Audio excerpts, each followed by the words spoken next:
आम तौर पे बुक्स के अंदर लेटर्स को तीन तीन से पाँच तीन से पाँच कैटेगरीज़ के अंदर, ग्रुप्स के अंदर डिवाइड किया जाता है।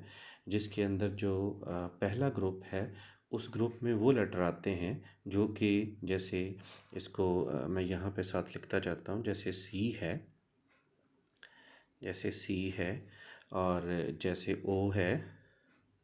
अगर आप इसको देखें तो इसकी तरतीब जो है ना वो एंटी क्लॉक है, ठीक है। और जैसे ए है, ठीक है, ज़रा लिखना यहाँ पे, चूँकि मैं अपनी फिंगर इस्तेमाल कर रहा हूँ तो उतना अच्छा नहीं लिखा जाएगा। और जिस तरह डी है, ठीक है, और जिस तरह जी है, तो एंटी क्लॉकवाइज है, ठीक है। और दूसरा ग्रुप, इसको ग्रुप नंबर 1 कहते हैं।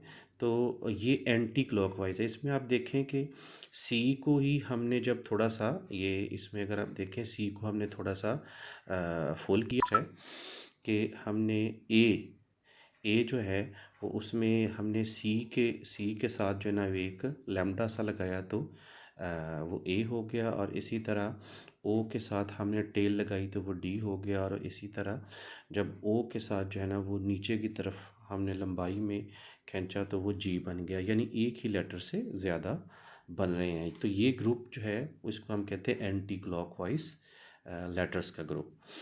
तो दूसरा ग्रुप है हमारा जिसमें एल है, जिसमें बी है, जिसमें पी है, और जिसमें आई है,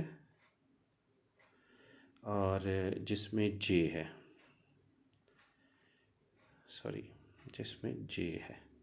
अच्छा, तो ये जो ग्रुप है, अगर आप इसमें देखें तो इस ग्रुप में सारा जो है ना, सारे लेटर एक तो टॉप टू बॉटम है और दूसरा ये क्लॉकवाइज है, ठीक है। तो ये वाला दूसरा ग्रुप है। इसमें भी अगर आप देखें तो एक जो आई वाली लाइन है उसके साथ ही हम जो है ना वो राइट एक सर्कल बनाते हैं नीचे उसकी बेस के साथ। तो ये बेस के साथ हम बनाते हैं तो वो क्या बन जाता है, बी।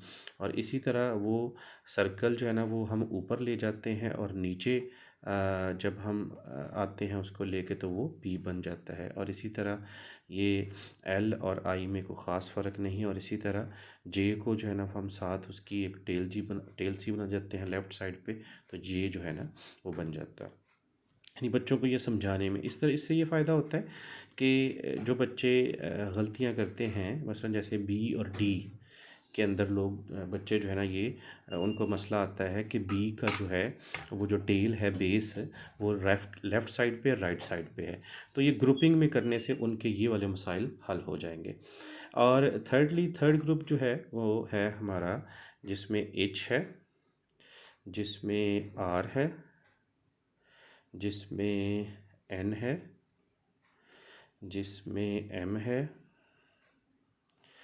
जिसमें ये मेरी लिखाई पे ना जाइएगा चूँकि मैं फ़िंगर इस्तेमाल कर रहा हूँ और साथ साथ जो है ये मैं चूँकि मोबाइल का यूज़ कर रहा हूँ, आम नहीं लिख रहा, तो इसलिए ये लिखाई आपको ऐसी नज़र आएगी। यू है।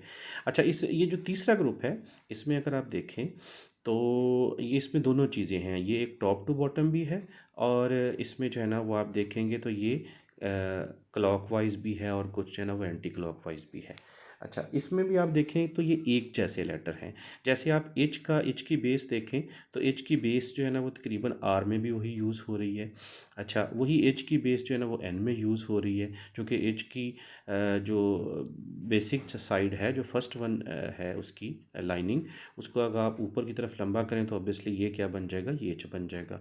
और ज़ाहिर है एम और एन में सिर्फ इतना फ़र्क है कि वो आप दो दफ़ा जो है ना वो आप उसको राउंड कर रहे हैं।